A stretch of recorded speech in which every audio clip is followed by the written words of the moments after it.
For the past 9 months, we have had the amazing Blackmagic camera app for the iPhone, and moments ago, Blackmagic finally released the Android version.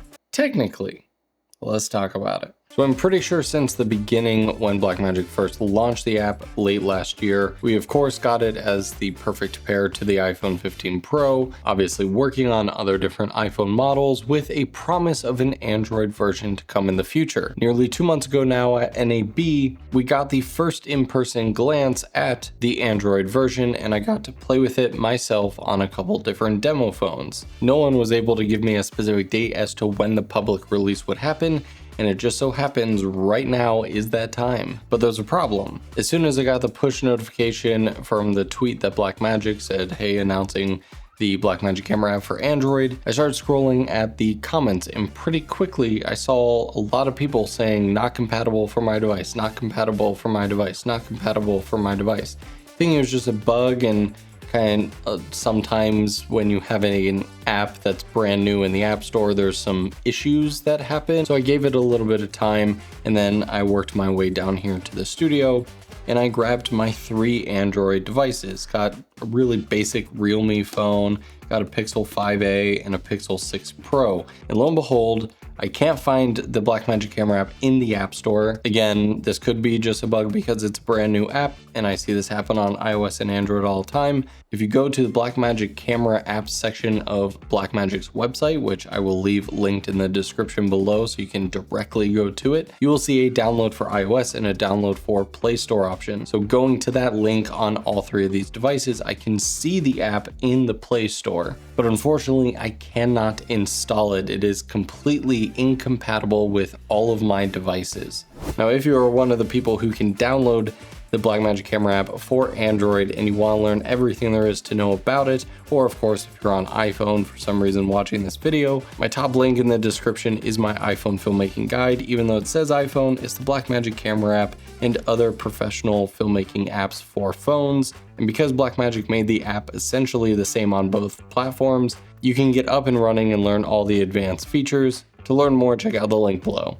So then I saw a commenter on that Twitter thread. In that comment, he was mentioning how months ago when they announced the Android version was coming soon, there was verbiage about how it was only going to be supported, at least out of the gate, on the Samsung Galaxy S24 and the Google Pixel 8. So you need one of the latest and greatest flagships from Android to run this app currently. So what's going on here? To be honest, I don't have the full answer to this question. Please leave a comment down below if you are a Android developer, or if you understand the stuff better than I do. Consider this a community post and forum. The way that the iOS versus Android debate has always occurred is there is this big word that I know Android people hate when us iPhone users use it, but it does have some truth to it. It's called fragmentation. If you are a developer, you are creating the next most popular app in the world, and you need to decide, do I make the app first available on Android or iOS, because you don't have the resources or funds to do it for both at the same time. Now, a lot of people think that developers pick Apple just because it's the more popular device, which in some cases I'm sure is true, but as Android people know, there are plenty of extremely premium flagship Android phones as well as very budget friendly, and Android definitely still has the most devices sold because there's so many different brands and models selling it. The hard part is that when you go to make an app for an iPhone, you are entering an app ecosystem that is very streamlined. Even going from a 15 to a 14 to a 13, it is very simple to see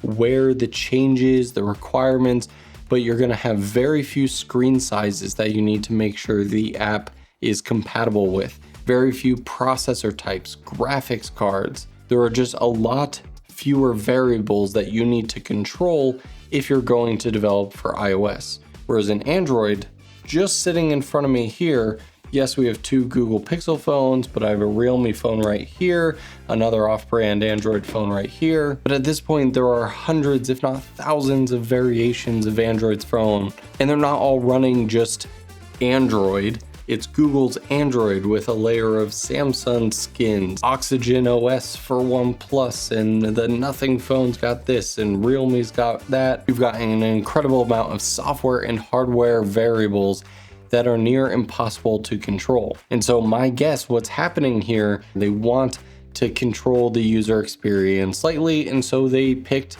the couple latest flagship phones so that they could do, I'm sure, an immense amount of testing to make sure all the features that they wanted work within those phones. And when I go to the clips that I shot at NAB and I'm scrolling through the various features, I'm kind of comparing it to what's on my iPhone, and for the most part the apps look damn near exact copies, and as they should be. But of course those different phones have different hardware capabilities. For example, the phone I was holding was the Galaxy S24 Ultra.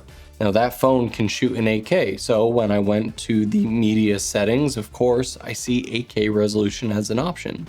So it's great that it's taking advantage of the hardware available on the phone. And of course, you have the various different color profiles, because you're not gonna see Apple log in there. But there were definitely stuff still missing. Like the one that I believe stood out to me the most was I didn't see the ability to record to an external hard drive, because flagship Android phones have had fast USB 3.0 ports on them for years. But I chalked any of those missing features up to like, okay, this is still just kind of a demo at NAB, it's not public release yet.